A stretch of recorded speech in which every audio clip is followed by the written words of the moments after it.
नमस्कार मित्रों, मैं लगातार बिहार की समस्याओं के बारे में सवाल करता रहता हूँ, लेकिन किसी भी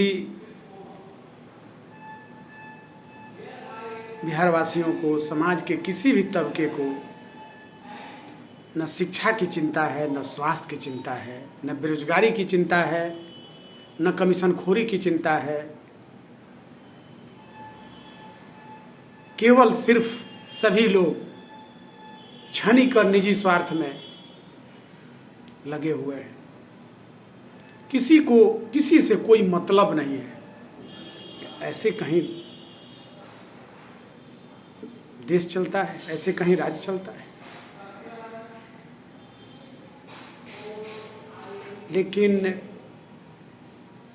मैं फिर से एक बार आप सभी से गुजारिश करता हूँ कि समाज के हालात के बारे में एक बार ज़रूर सोचें।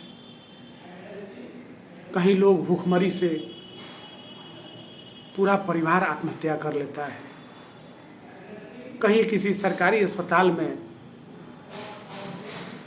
50,000 रुपये की मांग होती है, तब बेटे का 100 देंगे।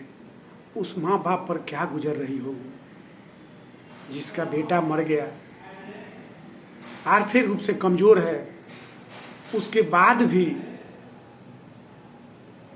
अस्पताल वाले कितना बेरहम हैं कि पैसा मांग रहे हैं 100 देने के लिए, और वे माँ बाप भीख मांग करके पैसा जुटाने का काम कर रहे हैं। और ये दोनों मामला जो है समस्तीपुर का ही है।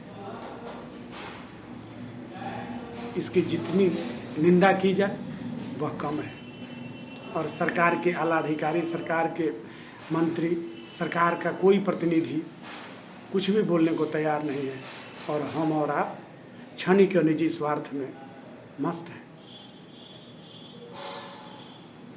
जो पैसे वाले हैं उनको समाज की कोई चिंता नहीं है, जो सरकारी बाबू हैं उनको कोई चिंता नहीं है, जो सरकार के दलाल हैं उनको केवल अपने दलाली करने से मतलब है, जनप्रतिनिधि हैं तो कमीशनखोरी में मस्त हैं।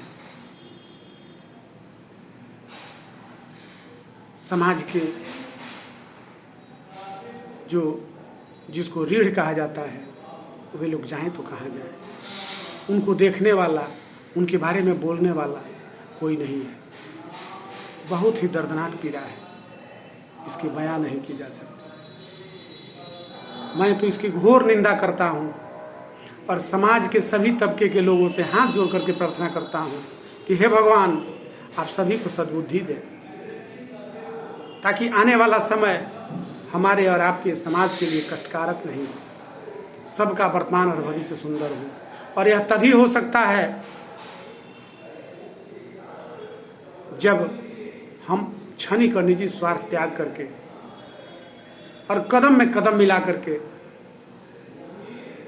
अपने अधिकार के लिए आवाज़ उठाएं।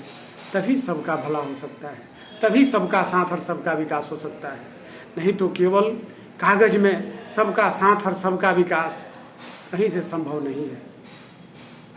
बहुत ही भयावह घटना हो रही है बिहार में, और बिहार की सरकार जो अपने को सुशासन की सरकार कहती है, उसको तो कोई शर्म नहीं है, बेशर्म हो चुकी है।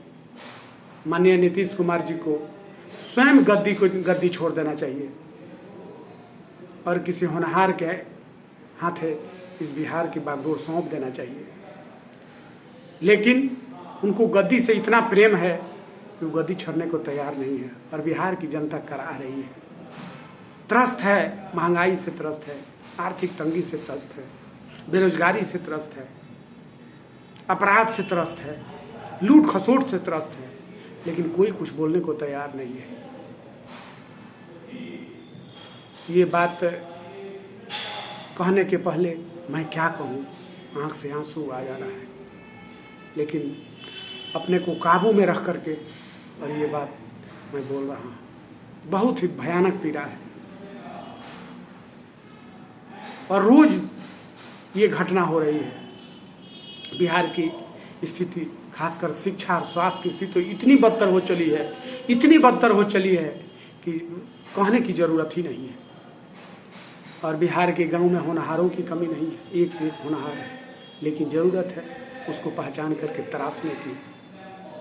लेकिन इस सरकार के किसी भी जनप्रतिनिधि, किसी भी आला अधिकारी, समाज के किसी भी वर्ग को इसकी कोई चिंता नहीं है। केवल दलाली, क्षणिक और निजी स्वार्थ में लग करके पूरे जात जमात को, पूरे समाज को, पूरे राज्य को, पूरे देश को बर्बाद किया जा रहा है। ऐसे कहीं होता है क्या? मैं अंत में अरविंद किशोर आप सभी बड़े बुजुर्गों से, सभी अभिभावकों से हाथ जोड़ करके विनती कर रहे हैं कि इस बिहार को कठिन दौर से, कठिन घड़ी से निजात दिलाइए। तभी सबका साथ, सबका विकास हो सकता है। और अपने हक के लिए, अच्छाई के लिए आवाज़ को बुलंद कीजिए, तभी सबका वर्तमान और भविष्य सुंदर हो सकता है। इसी के साथ मैं अरविंद किशोर, जय हिंद, जय भारत, जय बिहार, जय जुआ, जय जनता, जय समाज।